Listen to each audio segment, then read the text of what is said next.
All right, Fell Ruin is what people typically call a Black Death slash doom metal band out of Detroit, Michigan. Um, I kind of start the review making a point about how this really isn't doom metal or doom metal related. I also disagree about the same way people talk about bands like Abyssal. So see if that lines up with your point of view.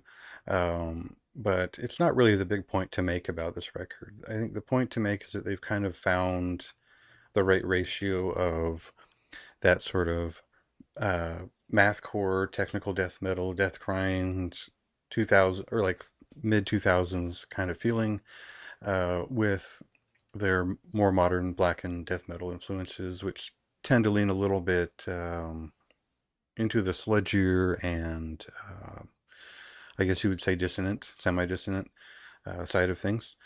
There is ominous and sort of menacing portions of this record in terms of atmosphere, but most of it really stands out in the easier going progressive sections, which um, don't feel like they're based in a place of aggression, but as much as sort of a depressive or thoughtful or hallucinatory aspect.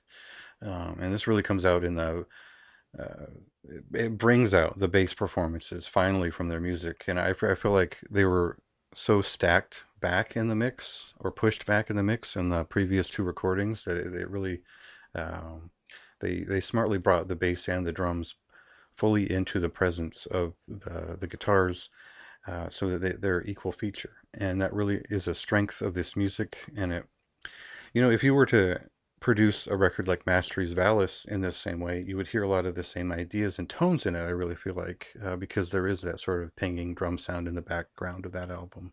Very different style in most ways, but um, so I think mentioning Mastery, if you remember them, and Plebeian Grandstand's earlier records, it's a good place to start with what this kind of is. It's a 30-minute record.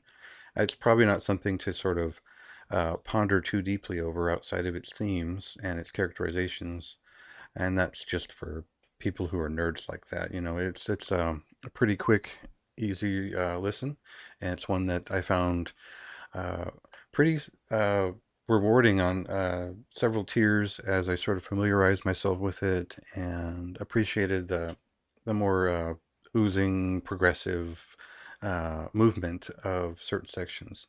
I sort of it almost outweighed entirely the heavier riff focused sections to the point where I, I lost interest in the heavier side of the band so much as the progressive metal side of the band. So I don't know if that's a good thing for a lot of people. For me, it was pretty cool to see them sort of reveal more of their original personality while also evolve in a pretty cool way. So I think it was worth checking out. I didn't see a lot of people talking about it, but worth mentioning. So.